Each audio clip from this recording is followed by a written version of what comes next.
I don't want to ever become complacent throughout me being fit and watching what I eat and just living this whole lifestyle.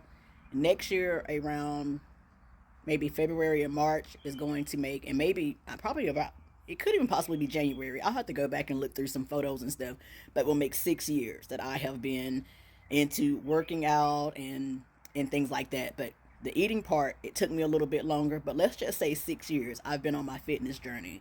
I can't wrap my head around how people get thrown off. You know that life is going to life regardless, right? It is not a matter of if, it's always a matter of when. I'm going to name a few things off the top of my head that happened throughout me getting fit, or I'm going to say when I started my fitness journey. Because when I first started, like I always tell everyone, I did a lot of YouTube at home workouts.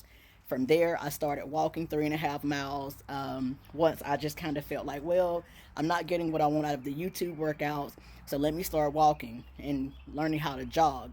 Now, mind you, just like most people, I was lost, and I thought that if I could just get active, that I would automatically lose weight and be able to eat what I want. I didn't know that it was truly like people say, it's 90% kitchen and 10% gym, or being active or whatever have you. But okay, so first thing first, this is not going to be in order, but a lot of y'all know my past with my past active drug addiction. I was fighting 12 years in prison, like in court. Praise Jesus, everything worked out.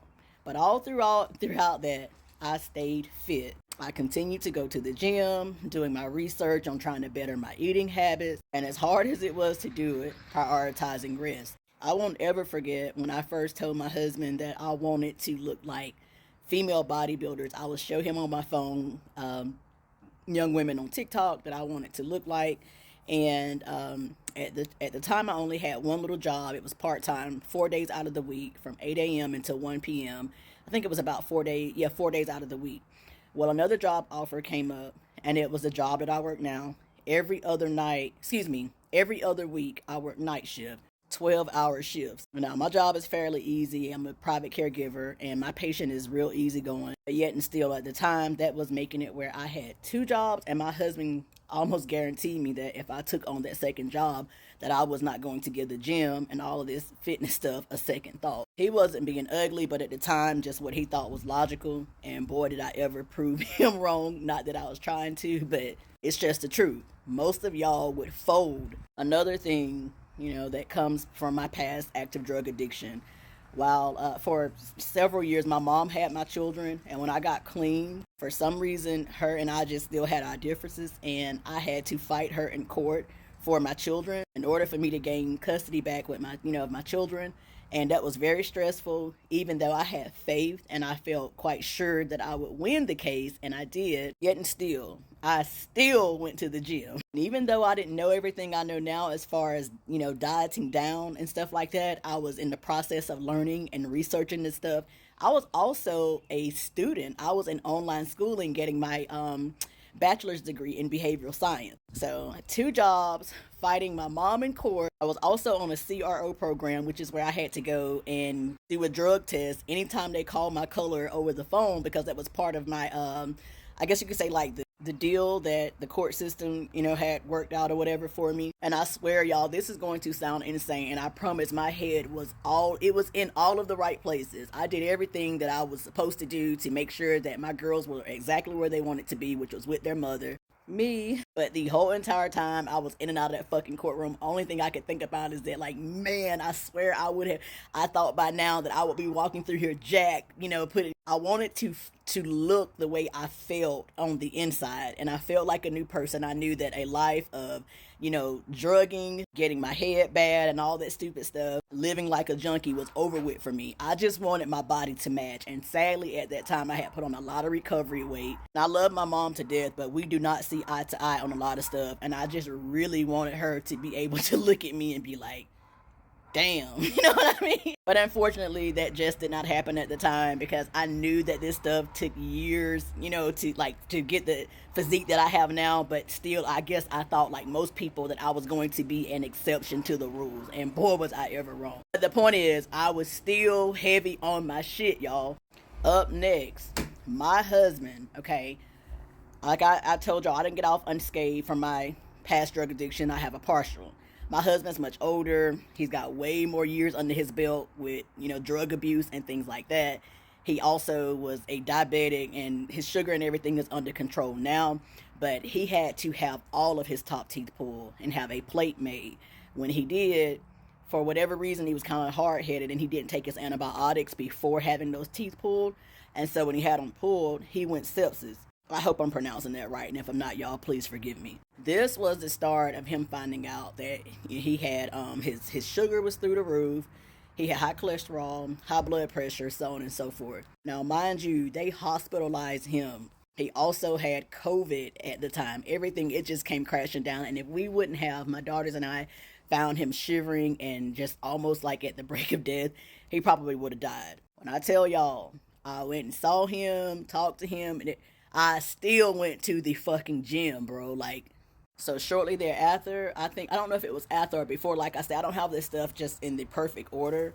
But my oldest daughter found out that she was like pre-diabetic. And when she told me, I love her to death, but I simply told her, like, I know this is lifestyle. She loves sugar. She loves sugar. And I was like, look, I love you, but I am not going to be running back and forth to the doctors with you over some shit that you can fix. Tough love. I love her. She's a young adult. She's 21. She was probably 17, going on 18 at the time. I know this may sound harsh, but I meant every word of it. And guess what? She did what she was supposed to do. She lost enough weight to where she's in the clear now. And even though she still has quite a ways to go, she definitely tracks her calories. She uses a food scale for everything that calls for one. She goes to the gym, not as much as me, but she is on top of her shit.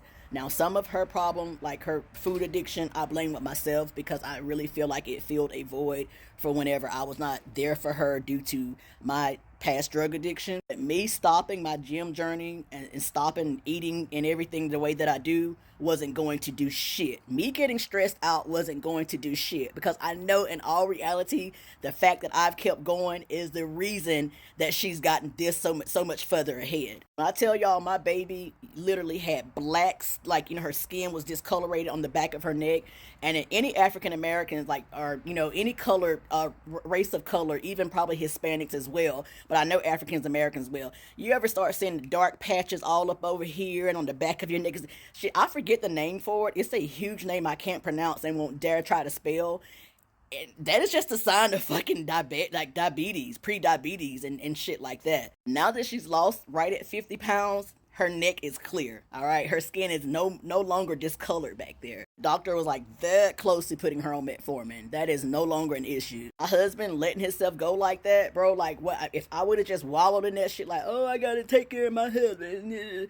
I gotta take care of me too. Me taking care of me helps me better take care of my family and everybody else around me. Just makes me a better person all the way around. Again, I don't ever want to become complacent, but hypothetically speaking, I feel like I could get in a car accident today and lose a limb, bro. And as soon as I heal up and I am able to roll myself in a wheelchair or whatever it takes to the gym, that's where I'm going. And as long as I'm competent, bro, there is no way I am ever going to go back to my old ways of eating like shit. Also, I had, surgery. I had hammer toe surgery. And if you've been following me for quite some time, you can remember last year in September, I think it was around September the 20th something, I had hammer toe surgery. And bro, like, I promise, it was probably like 4 to 7 days. It was probably just say a week, give or take. I was literally on crutches in the gym in freaking surgical shoes doing upper body. My shit was throbbing. I had pain pills. I took them sparingly because y'all know that is a part of my past drug addiction. That was one of my DOCs. I really just toughed this shit out and just went and done the things I knew I should be doing simply to make sure I could keep those habits there. Now, given if I ever had to have any type of surgery or something goes wrong and I had to stay out a month, 6 weeks, or even 8 weeks, I still know that